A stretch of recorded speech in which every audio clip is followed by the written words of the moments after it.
Hey, assalamu alaikum everyone. Today let's talk about some controversial language family drama because yes, languages also have their own family drama and it's quite messy. First up, we have the Altaic language family, which is a hypothesized language family, initially proposed in the mid 19th century and then dismantled a century later. Essentially, it's a language family that has been proposed on the basis of a common history among these languages.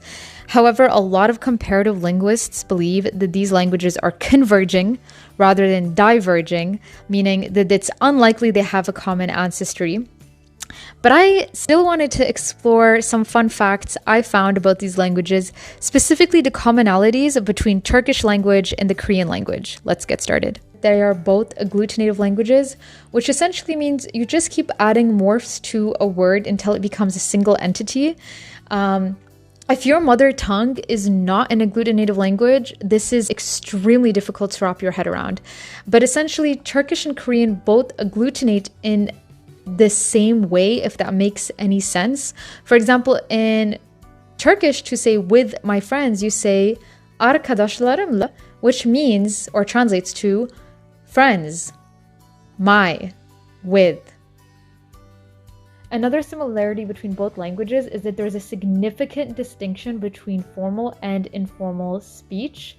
Yes, other languages have that distinction, but in Korea and in Turkey, those distinctions are more pronounced. Another interesting similarity, and perhaps this is also a cultural similarity, is the usage of honorifics. Koreans still use honorifics in their everyday speech, and so do Turkish people. They will use terms like abi or bey to show respect. Another interesting similarity between Turkish and Korean, and this is the same in other languages of the hypothesized Altaic language family, such as Mongolian, is the emphasis placed on vowel harmony. Both Korean and Turkish are languages that harmonize their vowels, and they both harmonize their vowels in the same way, if that makes any sense, such as harmonizing between front and back-end vowels. Anyways, there are other similarities between both languages, like their sentence structure. They both follow a subject, object, verb language structure, among other similarities.